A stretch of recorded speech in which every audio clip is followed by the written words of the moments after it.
My friends, my name is David and welcome back to my channel. We are going to wrap up October, even though it's a little early. I am really confident that I am not going to finish anything else this month. So I figured why not go through that. I've had two different packages arrive. Unfortunately, opened off camera. One, because I didn't know for sure it was a book, because it was something I wasn't expecting. And the other, I had a son who was very impatient to see what was inside the box, so I kind of got spoiled. So we're going to just start off with those things. So the book I didn't expect was this. The Work of Restless Nights by M. Wield. And so, thankfully, it came with something inside. So, signed, which was nice. But it also contained a little note letting me know, hey, I found your channel from Michael K. Vance. That's awesome. I'm glad that you're here. Enjoying the vids, just in case you want to tack on a 16th science fiction book. Why not? I sent you a copy of my science fiction novel, The Work of Restless Nights. It takes place in the year 2195 and looks at what it means to be human in a world of AI-helmed corporations and augmented reality contracts. Happy reading of my book or any other. So, that was very, very kind of him. It's a chunky little book. So, it sounds really interesting. And I'm going to mention a little bit of what I'm planning in November towards the end. I'm not sure if I'll fit it in November, but I definitely will by December. Because I do want to get to that. It sounds fantastic. And then the other one came with this wonderful little thing here. Connect with the Brattle Bookshop. So, if you watch Michael K. Vaughn, and let's face it, you probably do, or Steve Donahue, which, let's face it, you probably do. Michael K. Vaughn visited Steve Donahue a few weeks ago, went to the famous Brattle Bookshop in Boston. And he mentioned that he had bought something for a handful of booktubers. And kindly enough, my name was among them. So, I've had the contents spoiled, so it's no longer in the box. And the one book that I'm certain came from the Brattle itself, and not from the vaults of Stately Vaughn Manor to fill out the box, is this right here. I know that because it's got a little Brattle sticker on there. So this is Medieval English Lyrics, a critical anthology edited with an introduction and notes by R.T. Davies. This is my kind of book. So Mr. Davies' work should spread an authentic love of medieval English poetry. I'm already there. By the simple directness and thorough scholarship which he has directed his choice, Mr. Davies has given us one of the best pictures we have of English poetry between the Conquest and the Reformation, and it will be very surprising if this anthology does not create the appetite for more. So, this is really cool. Like, it is the contents. So there's contents, more contents, more contents. Like, it's got a lot of stuff in here. It's under 400 pages. And if I remember correctly, okay, yeah, the introduction is almost 40 pages in here. So most of this is the short stuff. So I'm going to be diving into this soon. This seems like a wonderful thing to delve into.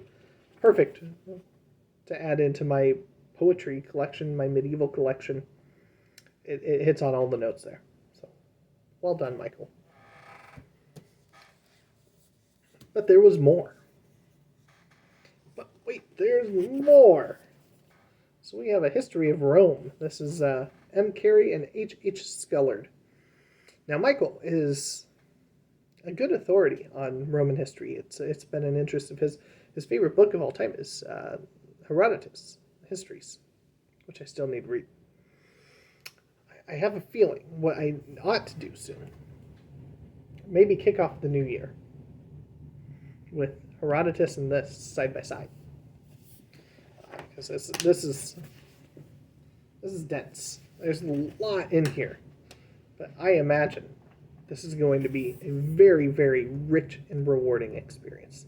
That's going to take me probably a full quarter to get through at least. But I've mentioned before, like with I, Claudius by Robert Graves, I read and really enjoyed it, but I felt like my appreciation was lacking in some areas because I didn't have the background knowledge. This will fix that. So that is an awesome, awesome inclusion. Thank you, Michael. And then, of course, it wouldn't be a Michael K. Vaughan package without some comics because, yeah, he's good with comics. So we have Daredevil Visionary. So this is Frank Miller Volume 1.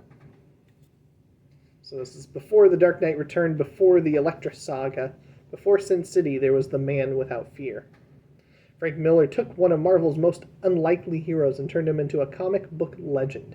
Daredevil, blinded as a boy by a freak accident that gave him tremendous sensory abilities, was a lawyer by day and a force of justice by night. Prowling the streets of Hell's Kitchen, Frank Miller's Daredevil submerged us in a world where heroes, pushed to the brink of madness, were allowed to mirror the human frailty within us all. I have one Daredevil on my shelf. So now I have Visionaries Volume 1. I have the thicker Visionaries Volume 2. You can see Elektra there. And Visionaries Volume 3. So I got plenty of Daredevil to delve into. And then there was one more thing in there, which was the smallest thing in the box, but arguably the most important one, because this is Batman Year One. So this is a thin little slip of a comic. It's got, what, probably 4 issues, 5 issues? This brings my count of Batman to 1. I don't have Batman. So I am excited to delve into Year One. The only other Batman I read was a year or two ago, Steve Donahue and Matthew from Mayberry Book Club. They read Dark Knight Returns, which I found to be okay. I don't think it held up nearly as well over the decades. So this will be my second delving into Batman. And I believe this is a good one. So I'm excited to jump into this one. So, Michael, thank you. Thank you, thank you, thank you. Again. I'm currently in the middle of rearranging books now that that package has arrived, because I knew that there would be one coming from the Brattle at some point in time, so I was holding off on reorganizing until that got here. And kind of inspired by Gareth from Book Songs and Other Magic. I'm giving a critical look to a lot of the books and seeing, do I want them in my collection? Is it something that I'm still interested in reading? Regardless of when I bought it, what I paid for it at the time, it doesn't matter anymore. It's either here to be read, or it's just filling space, and I don't want things that just fill space anymore. So let's talk about what I've read this month. So I've gotten through some really, really good things. So Michael Shara, Killer Angels. This is the classic novel of the Civil War. And this is a damn good book. This is way outside my wheelhouse. I don't know much other than what was taught in schools about the Civil War. I've never read any books on the Civil War. But this has me interested. So I suppose I should start paging Mr. Bill Rutenberg at the Rutenberg Library, a fellow Iowan, to see what kinds of recommendations he might be able to make, because I know he at least knows a fair amount about this subject and can maybe fill out some of those gaps for me so that I know what to pick up at some point in time to delve back into the Civil War. But this, if you have not read The Killer Angels yet, even if you're not interested in the Civil War, I think even if you're not big on historical fiction, I think you'll still get a lot of enjoyment out of this one. I know I did. and it really, really took me by surprise. Speaking of taking by surprise, I read The Forgotten Boy. This is a werewolf novel by Troy Tradup, who has a fantastic channel. You should follow Troy if you don't already. I'll try to remember to link him down below. So, outside my wheelhouse, arguably even further outside my wheelhouse. I don't do horror really. It's really grim and dark at times. Really, really. Towards the end, Troy actually kind of recounts the process and trying to find a home for it, and was getting rejected by horror markets because it was just too dark. So, but at the same time, I could not put this down. It is extremely well written. It is extremely well paced. It is going to draw you in. It is going to make you want to come along on that ride. So, well done, Troy. Extremely well done. Thank you for sending a copy of this. I look forward to reading the other book that you sent me now because, well, this is established. Your writing is as good as I expected it to be. So, strongly recommend if you enjoy horror, especially if it gets gritty and dark, you will enjoy The Forsaken Boy. All right, and then I've read a fair number of comics this month. So I've done Conan the Barbarian. This is issue 1 of the re-release done by Titan Comics, and enjoyed it. That was one that Michael sent me in his previous thing. I've read volumes 2 and 3 of Superman, the Man of Steel. So these are my first real forays into Superman. I'm enjoying them fine. I think I've confirmed what I've suspected for years. That Superman just isn't interesting to me. He doesn't have much in the way of flaws. He doesn't have character flaws. He doesn't really have weaknesses other than the established kryptonite and caring about people. You know, I understand there was a time and a place where we needed that kind of a hero in comics. And maybe this is what Steve would call the Stanley virus, just talking here. But I prefer a little more of a flawed hero. Which, I mean, Daredevil's going to fit the bill for me pretty well, I think. As does Batman. You know, I'm still enjoying them. I've got 4 more issues or volumes of the Man of Steel, and I've still got a couple other Superman little trade paperbacks on my shelf that I will get to, all of them. And see if by the end of all of those, maybe it's changed my mind. I've got a couple Justice Leagues to pop into as well. So, you know, Superman's got plenty of opportunities coming up to win me over fully. But at this point in time, I'm pretty sure it's an uphill battle for him. But if anybody can do it, I mean, it's probably the Man of Steel. But that leads to my one disappointment. So all of those were good reads. All of those were really enjoyable. My one disappointment, I just finished the other night. This is an X-Men trade paperback. So it's Colossus Bloodline. So it's got 5 issues in here. It's a little side story about Colossus. And it takes place after his return that we see in the Astonishing X-Men run that Joss Whedon does. So he's dealing with some of the after effects of his confinement.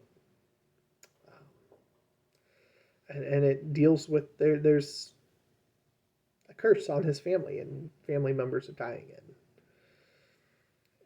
And it's an okay story, I guess. You know, my interest in Colossus is more because of his interest, being an interest for my favorite of the X-Men, Kitty Pryde. But I mean, he's a good X-Men. He's enjoyable as the hulking Russian. But yeah, this one just wasn't great. It wasn't bad, but it wasn't great either. And so this is probably not one that's going to stick around for an eventual reread. I don't anticipate ever getting back around to that. So what am I in the middle of? So I left my e-reader up in a place where I can't grab it right now. So I'm currently working my way through Musashi, which is, I think, like an 800, 900 page epic, Japanese epic, samurais.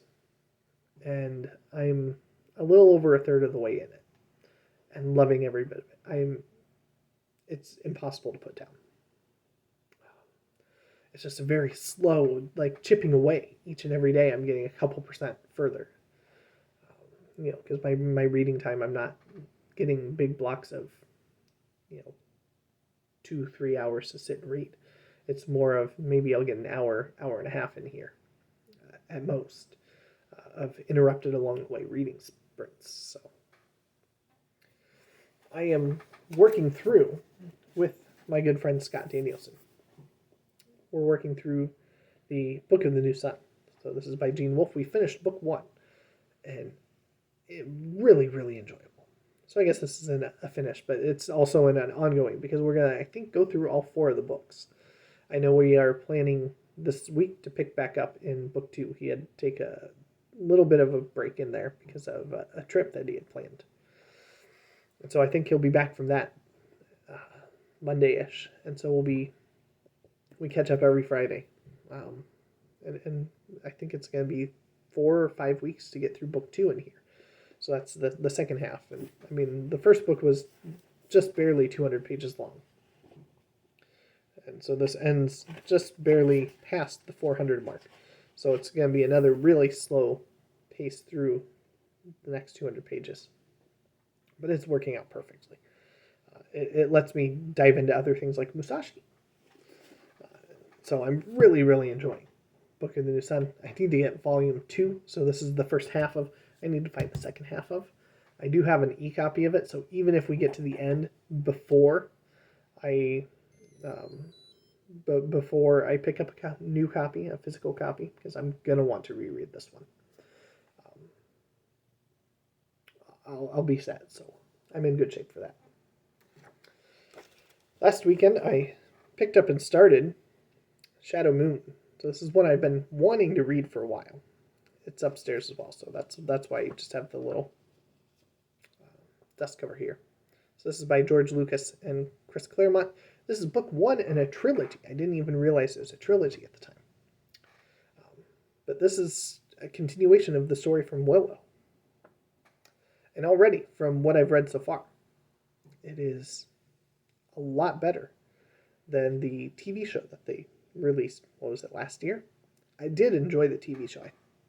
I didn't like some of the directions they went with it, but I was entertained by it. I think this is going to be a much better story that it tells. So I'm really enjoying that. And then last, my audiobook. I'm going through The Wise Man's Fear. I am probably, I'm probably about 300-ish pages in to this, 800, 900, 1,100 page book. Back with Koth and his trials along the way. And man, I really enjoyed the first book. I'm enjoying this just as much. It's good to be back to that. I've got the little novella that takes place, I think, after this on my shelf, so I'll be able to roll right into that when I'm done listening to this. And yeah, I think that's my favorite way to do epic fantasy these days. These big 1,000+ page chunkers is to listen to the audiobook, because they tend to do a decent job. And when you're setting in to listen to something that's 30 to 50 hours long, you stay with the characters and the narrator for long enough, and as long as they're good, you've got consistency there. And yeah, I'm really, really enjoying it. This is going to be a series I'm going to want to revisit, and if a book 3 ever does see the light of day, I definitely will be on board with picking that up. Not an all-time favorite fantasy series. I'm not running out and saying, oh my gosh, this is my favorite fantasy series of all time going forward. I would probably put Book of the New Sun ahead of it. But really, really enjoyable. So there you go. November. My plans for November, I'm obviously chipping away at Book of the New Sun. I'm going to be listening still to Wise Man's Fear. I'm going to be plodding through Musashi still. And all three of those are going to take most of the month, I think. And I'm planning on doing writing more than reading in the month of November anyway. It's NaNoWriMo, National Novel Writing Month, where people set out to write 50,000 words of a novel. And I think the approach I want to take this year, I've never actually done it, but I think what I want to do, and this is going to get the juices really working and flowing, is rather than trying to hammer out a coherent novel, to do short stories, to try to just continually be chipping away at a set of short stories, not necessarily even connected, just start filling the queue, so to speak, with short stories that I can start editing in December and come January start sending out for publication to get back into that piece of the game. I think that's the direction I'm going to go. We still got a couple days. I might change my mind, but I'm pretty sure that's what I'm going to be doing. Is I'm going to be dabbling in some fantasy, some science fiction. I might even try a historical fiction, a short story or something like that. We'll see. I've got plenty of ideas. It's just a matter of getting them out on paper. So I've prattled on long enough. Thank you again to those that have sent me books. I even mentioned previous Troy Trade Up, but and Wield, Michael K. Vaughn. Thank you, all of you, for your kindness, your generosity, and I appreciate it. And I will catch you later.